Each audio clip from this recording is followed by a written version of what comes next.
This is Teal from Joy Journey Insight. This is the third of the Equinox slash solstice readings that I have done this year.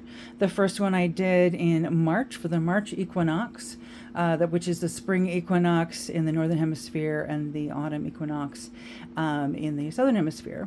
Then I did the June solstice, which again in the northern hemisphere is summer solstice, and winter solstice in the southern hemisphere. And today I'm going to be doing the September equinox, which in the northern hemisphere where I live, this is the autumnal equinox, but in the southern hemisphere, this is the spring equinox. So hopefully this will translate to everyone.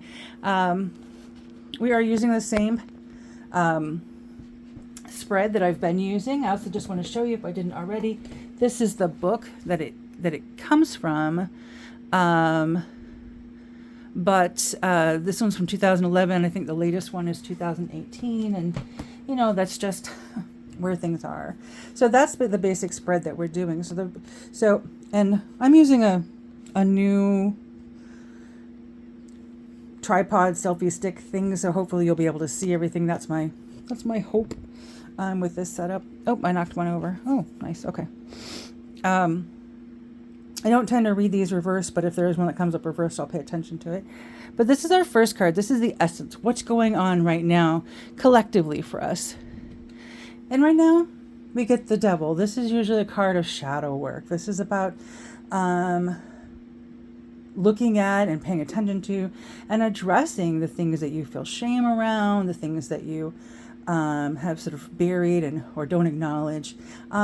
When we say shadow and we say, a lot of people sometimes take it as something really bad or negative. It's not necessarily something bad, but it's something that you have buried either for personal reasons or because society tells you that those things makes you feel ashamed of those things. But things like our sexuality, our individuality, our uniqueness, our authenticity, those also get buried under all those social masks, right? So the devil is like, let's take it off. Let's look down there, right? And he's actually, if you see, he's holding his hand out. He's actually wanting to help us, right? To deal with that stuff. This sort of makes me think a little bit of the descent of Inanna, going down into the deep, into the dark, into the place that you usually avoid, right? And to come out of that hole, right? But right now you've got pieces there and pieces here, and so the next card, this one, is the past. So what's led up to this point? And so typically when we see this, we look at this one, especially since I'm doing the readings from the equinox to the solstice and solstice to equinox. This is the past we're probably talking about in the last 3 months, right?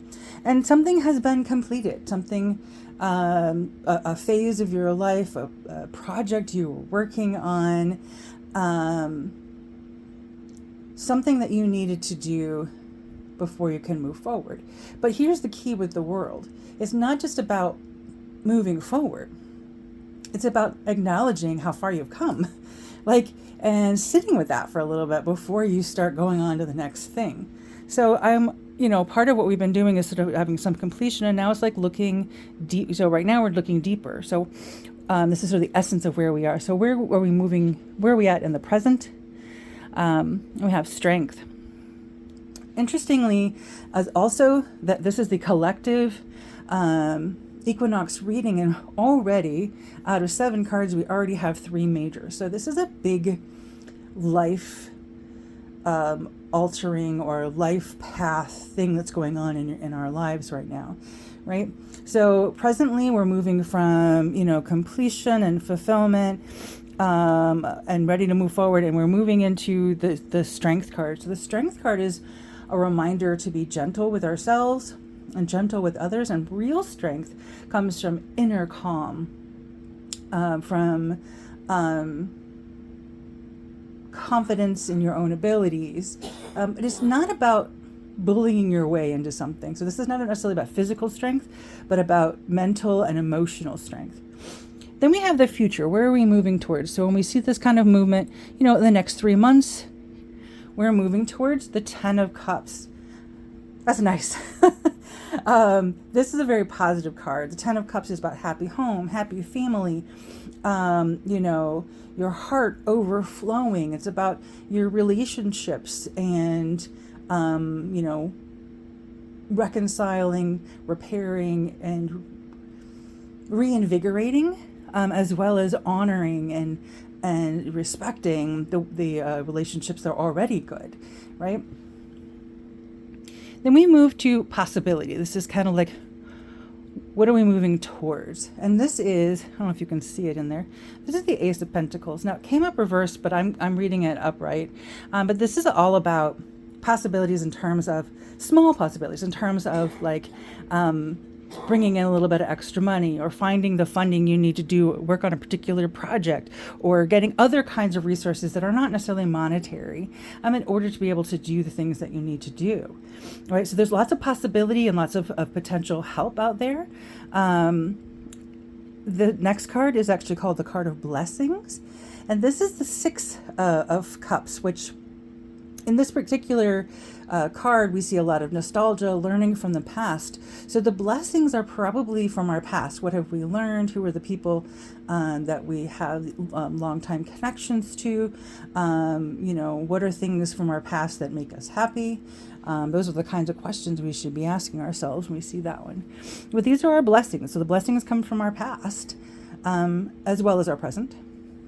And then the synthesis, like how does this all tie together? And we get the wheel. So again, notice that we have 4 out of the 7 are majors, and the wheel is another one that talks about change. But what I really love about this one right here is that we're really talking about the turning of the wheel, as well as things changing in our lives. And the shorthand for the wheel is this too shall pass. But what I like about the wheel, and I think it's one of my favorite things about it, is actually recognizing that the more centered you are and the more you are in the hub here, the more you'll be able to, maintain. If you stay on the edges like she is out here, you're just going to get flung willy-nilly when the wheel turns. But if you're in the center, you're a part of that. And it also reminds you that you're not without agency. There are things that you can do for yourself and for your life. And it's not just the turn of the wheel, as it were. And then what I always like to do at the end is to pick a card. This one is actually from the Sacred Journey Oracle by Linda Fabry. And I actually have this one, the For the Love of Trees, and the Mandala Oracle all in the same bag. So when I pull them out, it could be any of them that I'm pulling from. But I pulled this card as our overall sort of reminder. What's the overall message? And I did peek, I will tell you, and I was like, wow, okay, I like this one. Also, this is one of my favorites. This little fella's name was actually Whimsy. We named him Whimsy. I actually was there, there via, Facebook Live when this particular artwork was made. So that also makes it extra special to me.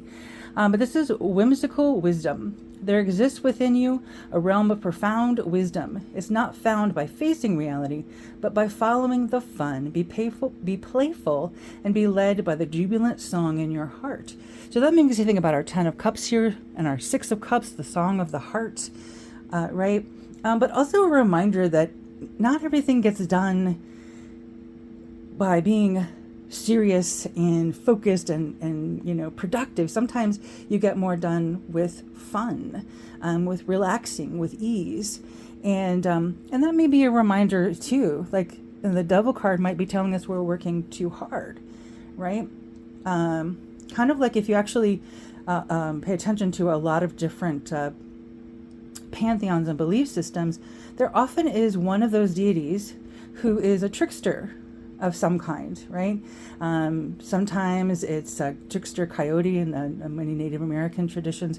Might be Loki, could be Balbo. I think I'm pronouncing her name correctly. If you get the sun and the moon woman rune, right? Like the healing power of laughter. And so that's actually kind of an interesting base to be thinking about this reading. Anyway, I wanted to get this done.